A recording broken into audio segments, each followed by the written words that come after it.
We need to wait now for the police report. Well, I don't think we do. I mean, we know now that the Prime Minister is a liar. Everything that you've just played was a lie. Right. And the problem is that you only govern in this country by consent. And that consent relies on a golden thread, which is the moral authority of the Prime Minister.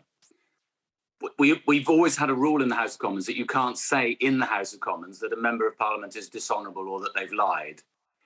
But that rule was always there because in previous generations, whenever a minister was even accused of lying, they resigned because that was the honourable thing to do.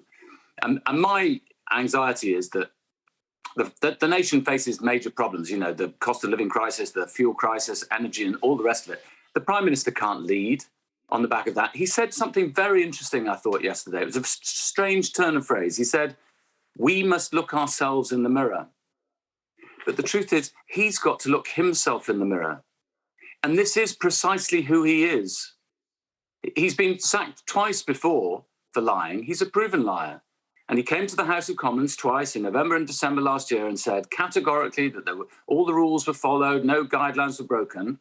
And now we know, because Sue Gray, in her report, which incidentally is just the tip of the iceberg, it's just 12 pages out of the 500 pages, she has said very simply that there were events that should never have happened and that there was a failure of leadership in Downing Street. That buck stops with the Prime Minister. And all I'd say to Conservative MPs is, you knew this was coming. You know it will come again because a leopard just doesn't change his spots.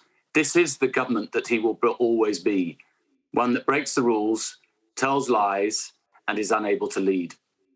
And they were aware of that, and they still elected him as Prime Minister. So why will they change that now?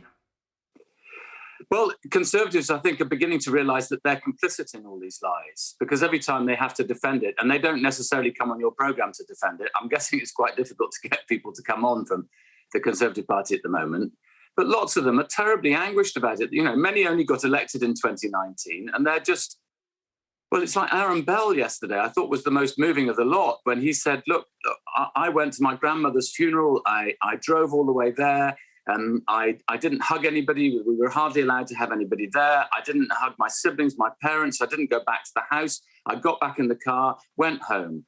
Was I a fool, Prime Minister? And that's the problem. You know, you can only govern with moral authority. That's about leadership. It's one of the fundamental principles of how we run our country. And I was in, as I think you know, I was in Ukraine 2 weeks ago, part of a foreign affairs trip. Massively important set of issues. I've been arguing about, I think I've probably been Putin's strongest critic in the House of Commons now for the best part of 15 years. I chair the all-party Russia group. I care passionately about making sure that there's not an invasion of Ukraine. But the Prime Minister can't lead in that. If Putin picks the phone up to him eventually, they'll just laugh at him. And that's what I as you know, I was also very briefly for about 2.5 minutes, a Foreign Office Minister.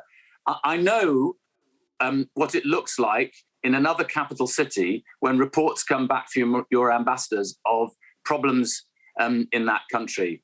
We are a laughingstock as long as Boris Johnson remains in office, a complete and utter laughingstock. What's most important at the moment, Mr. Bryant, though, is him having the support at home in order to stay in his job. And the DCMS Secretary of State, Nadine Dorries, was very relaxed about coming on the airwaves yesterday to support him. We had the Deputy Prime Minister on the show this morning. I've had ministers on the show over the last couple of weeks. There are other backbenchers who will come on and support him, Hugh Merriman, people like that. So, you know, he does have the support, and as a result, he's going nowhere. I don't think he has the support of the British people. And as Andrew Mitchell, well, it was interesting, two former chief whips, Mark Harper and Andrew Mitchell, and of course, former Tory leader Theresa May, yesterday basically pointing out that he hasn't got the moral authority he needs now to lead the country or the Conservative Party. But more importantly, Andrew Mitchell saying today that this is as corrosive as battery acid on the reputation of the Conservative Party. Now, look, for partisan reasons, I suppose I should want Boris Johnson to stay there all the way. Keep him there, because every time all of these people come on the television, they're writing, you know, literature for the Labour Party to put out in elections. My suspicion is that quite a lot of Conservatives have decided that they want to get rid of him, but they're going to wait until after the local elections in May. But I just despair. I think this is doing more damage to Parliament's reputation, and not just to Boris Johnson's, but to Parliament's reputation, and more importantly, to the nation's reputation, than anything we've seen in the last 20 years. It's just lie after lie, half-truth after half-truth, and the narcissism of the Prime Minister is at the heart of the problem. As I said earlier, a leopard doesn't change his spots.